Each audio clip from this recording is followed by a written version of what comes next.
Selamat malam teman sehat M Ganik. Akhirnya pada malam hari ini kita bisa bertemu di live edukasi Makan Sehat Tetap Enak. Pada malam hari ini akan dipandu oleh saya, nutrisionis dari M Ganik, Odilia Rondang. Nah, pada live kali ini teman sehat harus tetap stay hingga akhir ya, karena nanti di akhir live akan ada informasi menarik tentang pengolahan, pemilihan makanan sehat, dan juga akan ada pengumuman pemenang dan informasi promosi menarik dari M Ganik. Bagi teman sehat yang sudah bergabung sejak tadi, mungkin tadi sudah melihat ya, ada trailer film dokumentasi dari M Ganik nih. Nah, M Ganik itu membuat sebuah film dokumenter Pintar Lawan Diabetes yang terdiri dari 3 episode.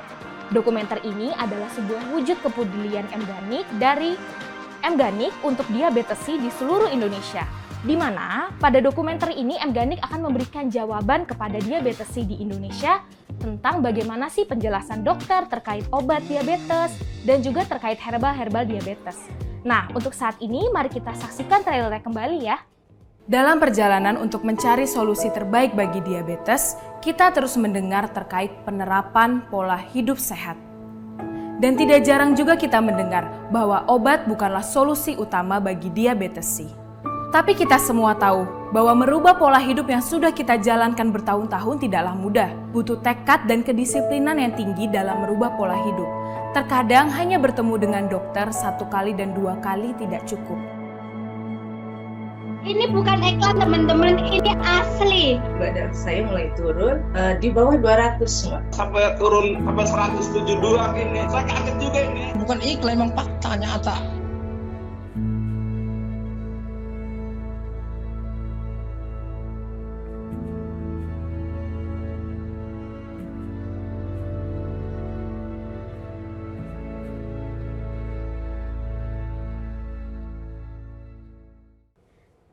Nah, bagi teman sehat M Ganik, ada sekilas informasi dari M Ganik untuk Bapak Ibu yang mau atasi gula darah tinggi dengan tepat dan akurat. Anda bisa menggunakan piring gizi limited edition. Piring gizi limited edition ini bisa berguna sebagai panduan porsi makan Anda sehari-hari. Piring limited edition ini bisa Anda tebus seharga Rp12.000 saja, mumpung sedang promo. Solusi kesehatan gula darah Anda dimulai dengan pola makan yang sempurna. Langsung saja chat sekarang juga jika Anda berminat untuk dapetin promonya. Nah, akhirnya sebelum kita mulai edukasinya, saya ingin mengingatkan sekali lagi kepada teman sehat, terus stay sampai akhir di live edukasi Makan Sehat Tetap Enak. Karena nanti akan ada pengumuman pemenang dan ulasan makanan di lomba Maret. Langsung saja saya perkenalkan expert kita pada malam hari ini. Beliau adalah Dr. Christine Santun Sriati Lumbatobing, Magister Gizi, Spesialis Gizi Klinik, Vinem Aifoka. Dr. Christine adalah dokter spesialis gizi klinik dan ahli ilmu faal olahraga. Saat ini, Dr. Christine praktik di Rumah Sakit Jantung Diagram, Siloam Hospital Cinere, dan Mitra Keluarga Hospital Depok. Langsung saja kita mulai live edukasi Makan Sehat Tetap Enak bersama Dr. Christine. Selamat malam Dr. Christine. Selamat malam. Terima kasih banyak sudah menyempatkan waktu untuk bisa hadir live pada malam hari ini. Mungkin bisa menyapa dulu teman sehat kami. Halo teman sehat semuanya, salam kenal, saya Dr. Christine. Oke, Dr. Christine. Nah, pada malam hari ini kita mau ada pengumuman pemenang nih, Dok, dari lomba kreasi kita masa kemarin. Tapi sebelumnya kita mau ngadain dulu edukasi terkait pola makan dan juga pengolahan makanan yang sehat itu bagaimana sih, Dok? Oke, langsung saya tanya dulu ya, Boleh, Dok ya. boleh, silakan. Nih, Dok, ada 5 pilar diabetes nih, Dok. Nah, kebetulan nomor 2 adalah pola makan. Nah, kenapa nih, Dok, pola makan itu menjadi pilar kedua? Oke, jadi sebenarnya tujuan dari penata laksanaan untuk diabetes itu adalah supaya dijaga kualitas hidupnya.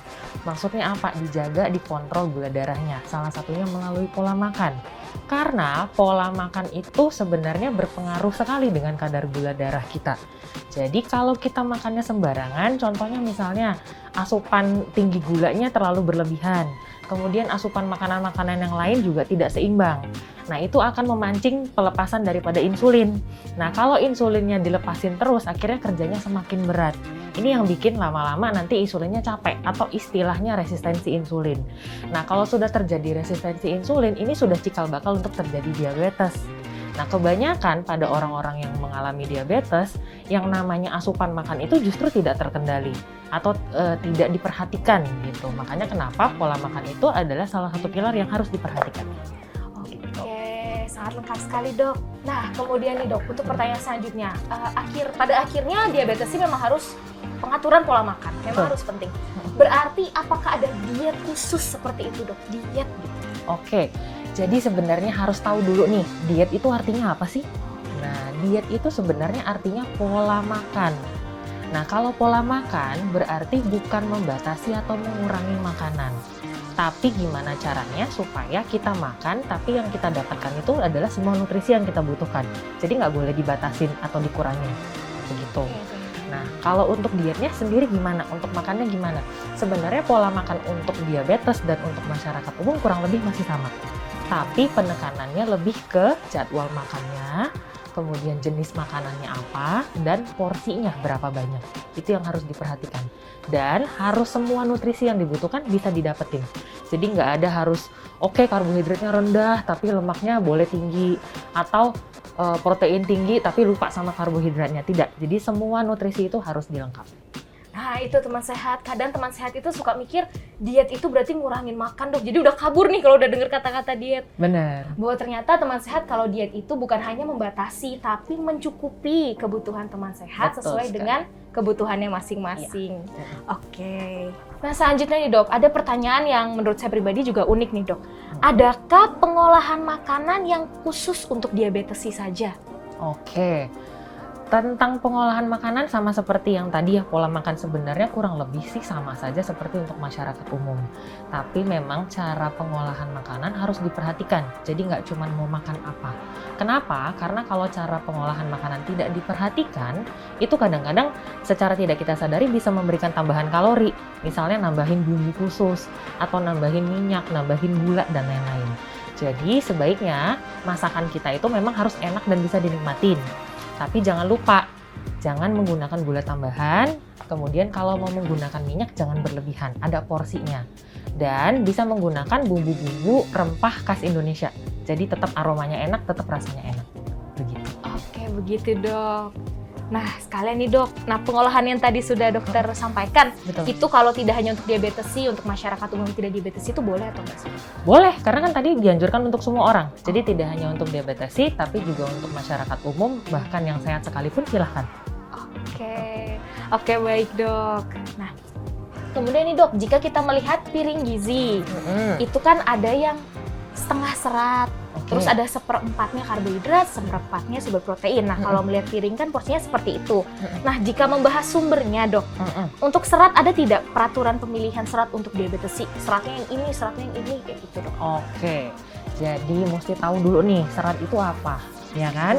Serat itu sebenarnya adalah jenis karbohidrat asalnya dari tumbuh-tumbuhan, tapi memang tidak bisa dicerna oleh tubuh kita.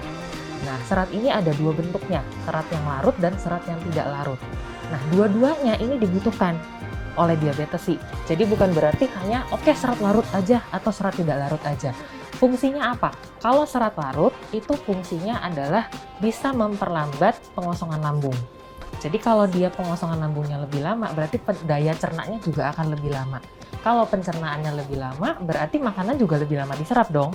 Nah, kalau makanan lebih lama diserap, berarti gula naiknya juga nggak akan langsung naik cepet.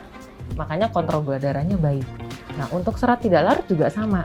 Dia bisa membantu diabetes dengan cara apa? Dia bisa membantu menurunkan resistensi insulin yang biasanya terjadi pada diabetes. Jadi tidak ada serat khusus, kalau diabetes harus serat yang ini. Tidak, dua-duanya tetap harus dikonsumsi. Seperti itu dok. Berarti kalau serat kan kita biasanya tahu dari sayur nih dok. Berarti sama aja sayur tuh boleh makan apa aja ya? Boleh, mau sayur, buah, biji-bijian, kacang-kacangan. Kemudian karbohidrat juga kan ada yang tinggi serat ya, kayak kentang, jagung, oatmeal atau gandum gitu. Jadi sebenarnya tidak harus dari sayur saja. Gitu. Oh seperti itu dok. Oke. Kalau untuk sumber protein dok, bagaimana nih? Ada tidak peraturan pemilihan bagi diabetes sih terkait sumber protein? Oke, untuk sumber protein juga sama. Protein itu kan sumbernya ada yang lauk hewani, ada yang nabati. Sebenarnya tidak dibatasin, silahkan dua-duanya boleh. Yang perlu diperhatikan justru porsinya atau jumlahnya. Nah, yang direkomendasikan itu sebenarnya sebanyak 1 sampai 1,5 gram per kilogram berat badan per hari. Gitu. Jadi tahu dulu nih berat badan kita berapa. Katakan misalnya 50 kilo, berarti kebutuhan protein sehari itu 50 gram. Nah, 50 gram ini bisa didapat dari mana? Bisa dari lauk hewani seperti ayam atau daging atau ikan. Kemudian bisa dari yang nabati, tahu atau tempe. Tapi yang perlu diperhatikan, jangan lupa daging-daging itu kan biasanya banyak lemaknya tuh.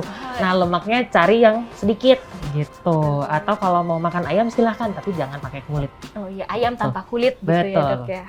Baik-baik, Dok. Nah, satu lagi nih, Dok, untuk sumber karbohidrat. Nah, ini Oke. kan kalau diabetes sih paling sering banyak tanya Bener. nih. Saya boleh makan apa ya kalau karbonya? Nah, itu bagaimana, Dok, pemilihannya? Oke, kebanyakan ya sebenarnya teman-teman sehat nih pasti kalau udah dibilang dia diabetes biasanya akan berpikir nggak boleh makan karbo. Padahal sebenarnya kita butuh karbohidrat karena karbohidrat itu seperti fuel atau bensinnya kita gitu. Nah, tapi mau pilih yang mana? Pilihnya yang tipe karbohidrat kompleks. Kompleks maksudnya apa? Dia seratnya tinggi. Jadi susah buat dicerna, lama buat dicerna. Contohnya apa? Macam-macam. Kalau mau beras bisa beras merah, bisa beras coklat atau beras hitam, bisa kentang, bisa ubi atau singkong, jagung, macam-macam. Bisa gandum, kalau mau roti bisa roti gandum. Jadi lebih baik pilih yang seperti itu daripada yang gulanya simple. Gula simple itu dari mana? Misalnya di kental manis, gula pasir, madu, nah itu yang dikurangin. Gitu. Baik, Dok, terima kasih sekali. Nah, sekarang kita juga ada mengumpulkan pertanyaan nih, Dok, Oke, dari boleh. teman sehat MGanik yang ada di komunitas MGanik Care. Nah, cukup mereka bersemangat sekali untuk tanya ke dokter. Ini langsung saya bacakan saja. Apakah perubahan metabolisme tubuh yang terjadi dikarenakan berpuasa? Oh, ini karena mau bulan puasa ya, Dok ya. Apakah perubahan metabolisme yang terjadi karena berpuasa memiliki dampak terhadap diabetes atau terhadap gula darah tinggi ya, Dok? Kemudian, apakah puasa tersebut dapat mempengaruhi kadar gula darah secara medis? Oke, jadi sebenarnya jawabannya iya. Ya, jadi pada saat kita berpuasa pasti akan ada terjadi perubahan metabolisme. Nah, itu pasti juga akan mempengaruhi bagaimana gula darahnya kita. Terutama kalau sudah mengalami diabetes. Ya kan, kalau diabetes berarti kan kontrol gula darahnya terganggu nih. Kalau metabolismenya berubah, pasti kontrolnya juga akan lebih susah. Tapi bukan berarti nanti si diabetesnya tidak boleh untuk puasa. Nanti kita akan jelasin berikutnya. Tapi yang jelas memang perubahan metabolisme pada saat berpuasa pasti akan berpengaruh. Jadi harus diperhatikan. Gitu. Oke, Dok. Nah, tadi itu, Dok. Berarti apakah diabetes itu boleh berpuasa atau tidak? Nah, apakah ada komplikasi yang mungkin terjadi, Dok, jika seorang diabetes itu berpuasa? Kalau seperti itu mungkin juga ada syarat-syaratnya, Dok, mungkin? Oke, jadi seperti yang tadi ya, sebenarnya walaupun dia mengalami diabetes, dia masih boleh berpuasa. Tapi berpuasalah yang benar. Berpuasa yang benar, ya, Benar, Dok? Gimana berpuasalah tuh, Dok? yang benar. Maksudnya apa? Silahkan berpuasa, tapi tetap berpegangan pada yang tadi itu, diet seimbang. Kalau kita puasa, itu kan ada yang namanya jam sahur, ada yang namanya jam buka puasa. Jendela makannya kita kan hanya di 2 jendela itu saja. Nah, di situ yang benar-benar kita perhatikan apa yang mau kita makan, porsinya seberapa banyak, dan cara pengolahan makanannya. Jadi walaupun makannya cuma 2 kali yang tadi itu, tapi semua kebutuhan kita selama sehari bisa didapatkan supaya kontrol gula darah seharian juga bagus. Gitu. Kemudian satu lagi tadi kan nanyain soal syarat tuh. Iya tuh, syarat, Dok. Ada Nah. nggak syarat-syaratnya? Benar, sebenarnya untuk teman-teman sehat yang sekarang mungkin ada beberapa di antara kita yang mengalami diabetes, boleh konsultasikan ya ke dokter spesialis penyakit dalam biasanya. Ya, jadi konsultasikan, maksudnya apa? Biasanya kita akan perhatikan kadar gula darahnya gimana dulu. Kalau gula darahnya terkontrol, umumnya akan aman untuk berpuasa. Tapi kalau gula darahnya tinggi terus, atau tidak terkontrol, atau mungkin obatnya masih naik turun, nah itu kan berarti belum stabil. Nah, pada saat itu umumnya biasanya kita akan tunda dulu. Jadi sebaiknya konsultasikan dulu ke dokter penyakit dalam. Gitu. Oke, jadi memang harus tetap dipantau ya, Dok ya, Benar. jika ingin berpuasa. Baik, Dok. Nah, itu untuk teman sehat, jangan lupa untuk konsultasikan terlebih dahulu bisa berpuasa atau tidak. Jangan sampai memaksakan ya, Dok ya, untuk Benar. berpuasa. Oke, nah ini, Dok. Kira-kira jika seorang diabetes akhirnya boleh nih untuk berpuasa, Oke. ada tidak manfaat untuk dirinya ketika Oke. menjalankan puasa ini? Jadi sebenarnya puasa itu tidak hanya untuk yang diabetes ya, untuk orang sehat pun sebenarnya itu bermanfaat gitu. Atau istilahnya, kalau istilah kerennya seperti menyeimbangkan hormonnya kita. Wah. Ya kan, karena pada saat kita puasa ada hormon yang diistirahatkan, ada yang ibaratnya kayak dirangsang untuk bekerja lebih baik lagi. Atau ibaratnya kalau saya suka bilangnya kalau puasa itu kayak restart. Oh, restart. Badannya kita restart. Kayak handphone kalau misalnya agak-agak gimana gitu kan, kita restart lagi biar dia kembali lagi seperti awal. Di reset ulang. Nah sama. Jadi sebenarnya tidak hanya untuk diabetes, untuk orang awam juga sama. Berpuasa itu sebenarnya sangat bermanfaat. Wah, baik dok. Nah, jika sudah berpuasa nih, akhirnya diabetesi juga. Ini nih dok, kalau tanda-tanda atau sinyal-sinyal apa sih yang bikin diabetes itu kayaknya harus batal nih puasanya? Ada nggak dok tanda-tandanya? Tanda-tandanya kalau mau batal Batal puasa. Oke, jadi yang pertama, sama seperti tadi syarat boleh puasa atau enggak. Jadi bukan cuma pada saat mau puasa doang, diperhatikan gula darahnya. Jadi selama pada saat sepanjang bulan puasa itu tetap dicek gula darahnya. Kalau mungkin di awal bulan puasa kontrol gula darahnya bagus, pas di tengah-tengah misalnya nggak bagus. Karena kan gula darah nggak bagus tidak 100% gara-gara makanan. Iya. Kurang istirahat juga bisa naikin gula, bener nggak? Bener. Gitu. Jadi perhatikan lagi, kalau kontrol gulanya sudah mulai agak aneh, mulai acak-aduk, obatnya juga ada nggak mempan dan lain-lain, konsultasikan ke dokternya. Apakah memang masih bisa diteruskan atau tidak? Berarti memang pengawasannya tambah ketat ya dok ya, Betul. kalau bulan puasa bagi Betul. diabetes sih. Nah sekarang dok saya ingin bertanya tentang menu nih dok. Oke. Bagi seorang diabetesi, ada tidak ya pilihan menu baik untuk berbuka puasa atau untuk sahur gitu? Ada ideal menunya tidak dok? Oke, kalau untuk berpuasa sebenarnya sama kayak kita makan biasa ya. Jadi nggak ada menu khusus kalau puasa itu harus begini, enggak. Yang penting semua nutrisi yang kita butuhkan harus ada. Jadi ada karbohidratnya, ada protein, ada lemak, ada vitamin, ada mineral. Nah, pertanyaan berikutnya biasanya porsi. Mau berapa banyak nih?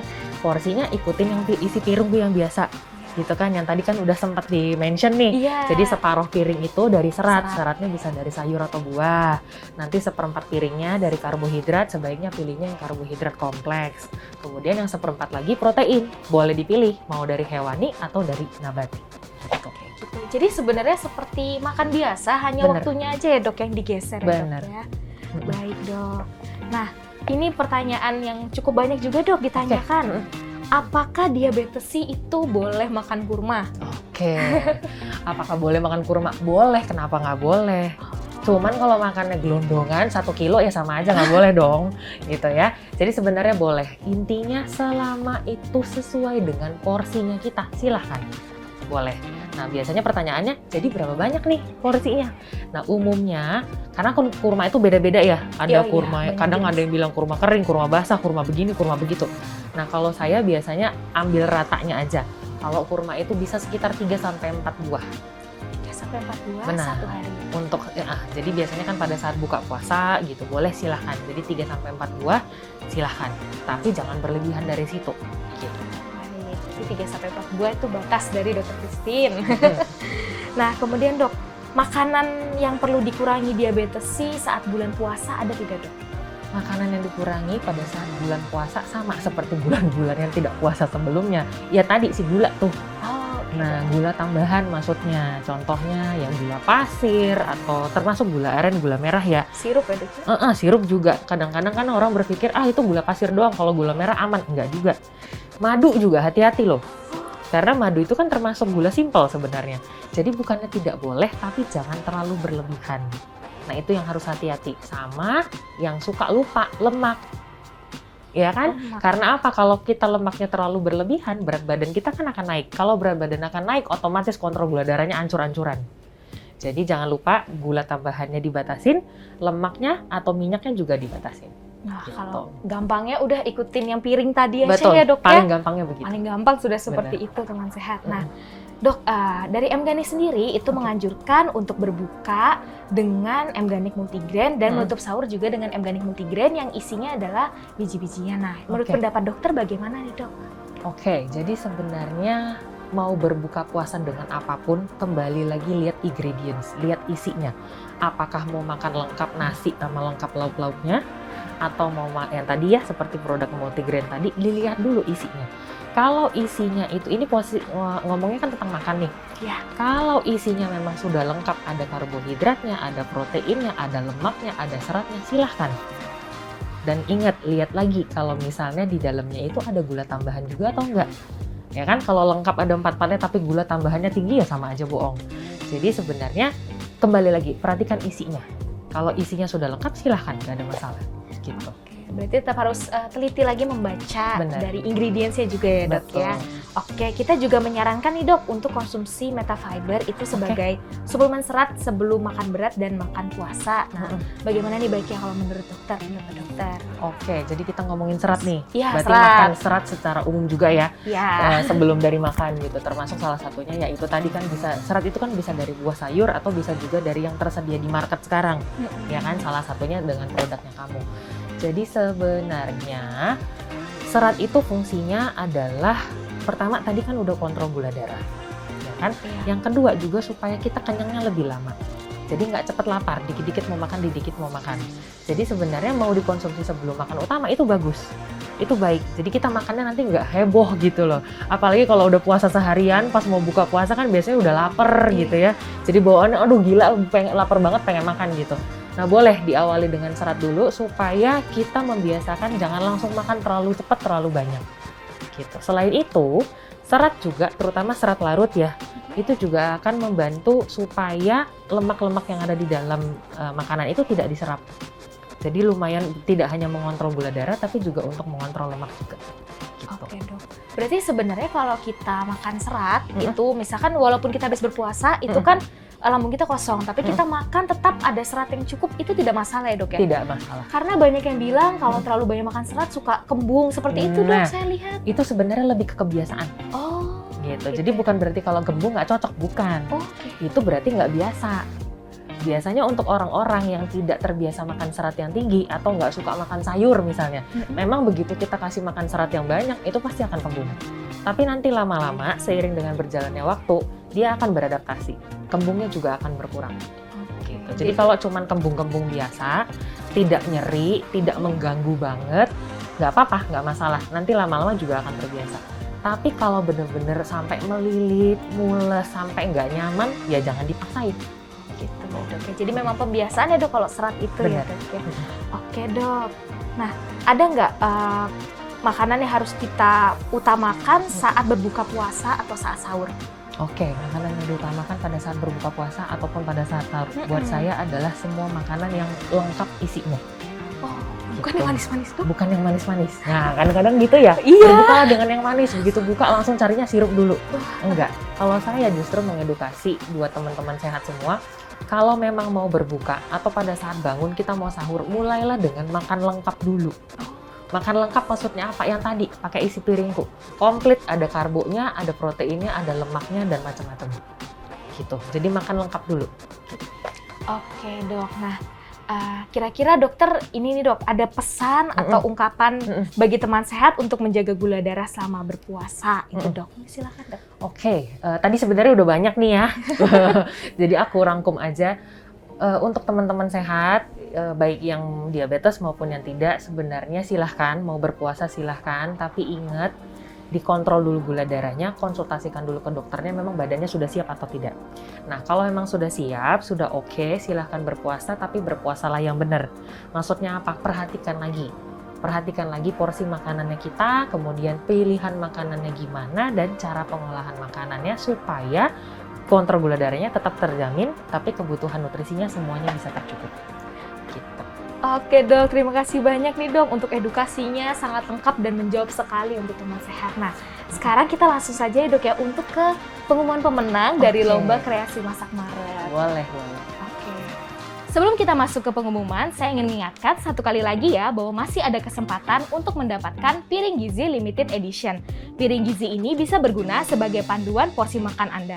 Solusi kesehatan gula darah Anda dimulai dengan pola makan yang sempurna. Bisa langsung saja menghubungi nomor di bawah ini ya jika berminat. Oke, langsung saja untuk teman sehat yang sudah tidak sabar nih menunggu pengumuman pemenang Lomba Kreasi Maret.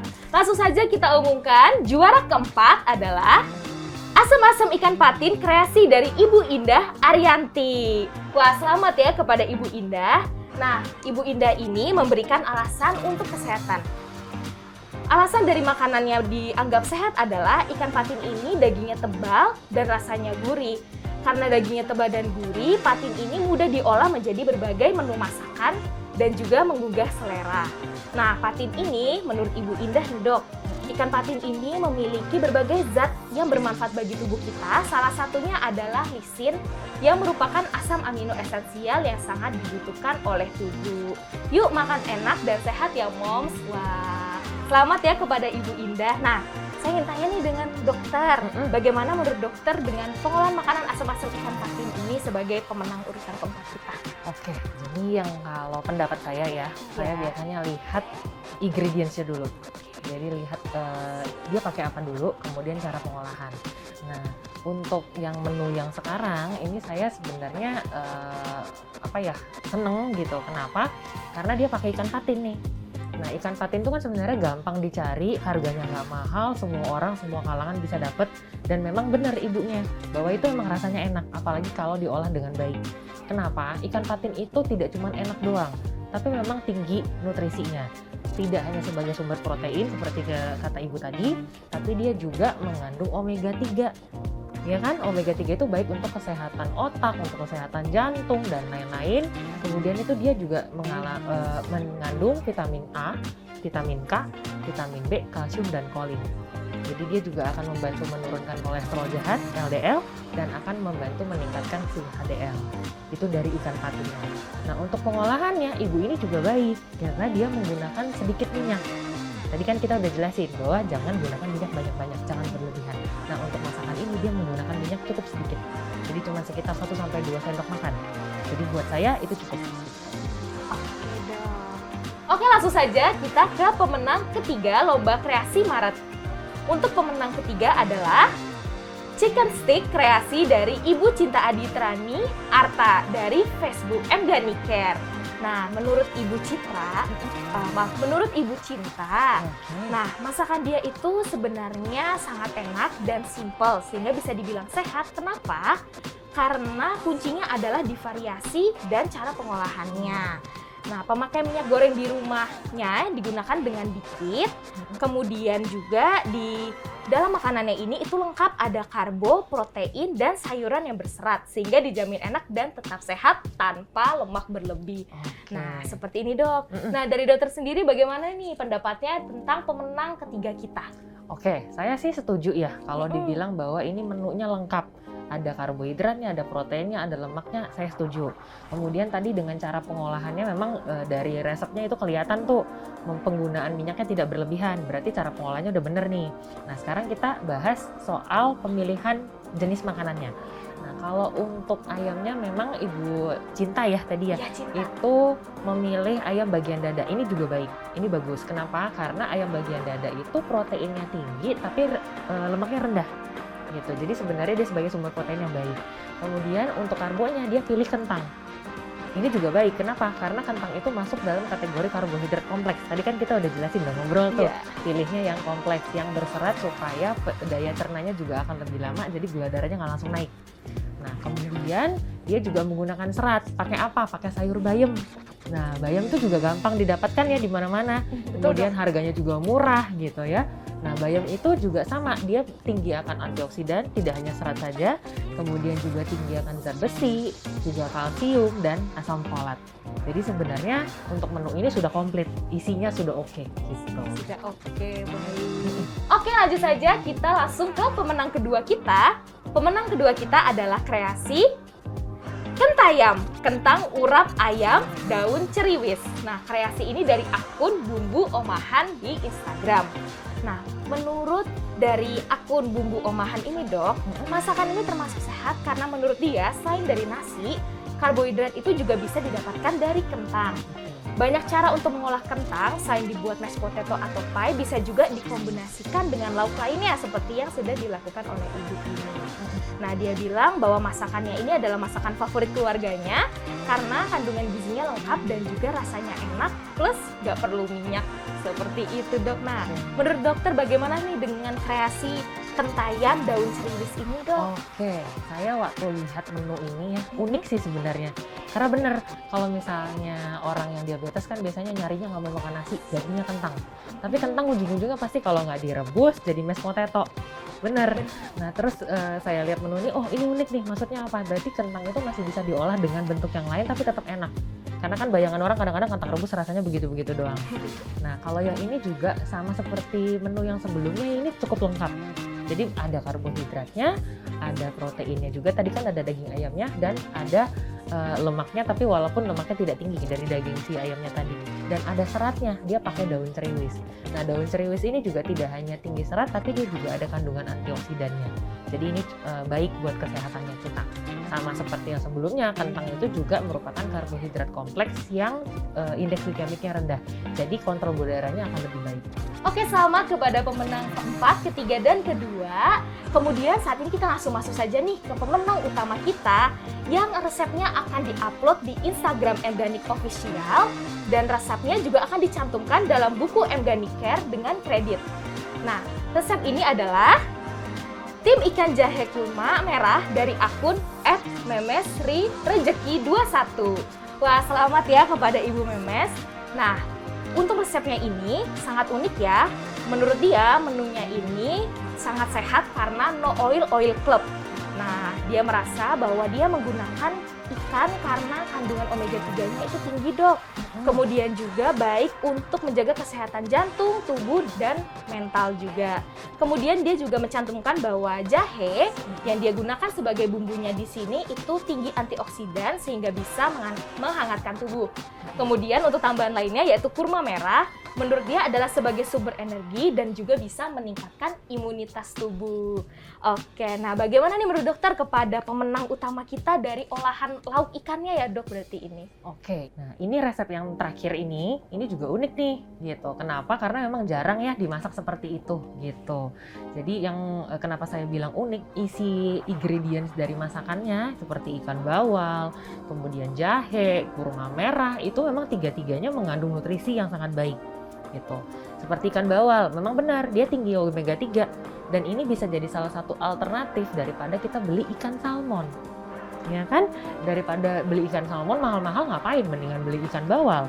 Omega 3-nya lebih tinggi daripada ikan salmon, harganya juga lebih murah gitu. Selain itu, tadi ngomongin jahe, benar dia mengandung zat antiinflamasi dan juga antioksidan sehingga baik untuk imun tubuh kita dan juga untuk pemulihan itu baik. Kemudian yang terakhir tadi tuh yang agak jarang ya kita temuin itu si kurma merah, bener, uniknya di situ. Jadi memang kurma merah itu tinggi akan antioksidan. Antioksidannya itu bentuknya namanya flavonoid dan saponin. Nah ini fungsinya apa? Fungsinya untuk menangkal radikal bebas supaya daya tahan imun kita juga akan lebih baik, gak gampang sakit, kalaupun sakit akan cepat pemulihannya gitu. Oke, Dok, terima kasih banyak ya dokter ya untuk pada hari ini sudah bersama saya untuk menyampaikan pengumuman pemenang, sama juga kepada keempat pemenang dari Lomba Kreasi Maret. Nah, terakhir nih, Dok, ada tidak pesan kepada teman sehat terkait tentang pengolahan masak, Dok? Silakan. Oke, jadi buat teman-teman sehat di rumah, berhubung karena sebentar lagi akan berpuasa ya. Jadi selamat berpuasa, silahkan kalau ingin berpuasa, tapi ingat kembali porsi makanannya, kemudian jenis makanannya dan pengolahan. Untuk pengolahan makanan silahkan menggunakan bumbu-bumbu Indonesia, silahkan, tapi jangan lupa jangan gunakan banyak-banyak minyak dan gula tambahan. Oke, terima kasih banyak dokter pada kesempatan hari ini sudah hadir di sini. Nah, untuk teman sehat, terima kasih banyak sudah menonton live edukasi Makan Sehat Tetap Enak. Sampai jumpa di edukasi berikutnya.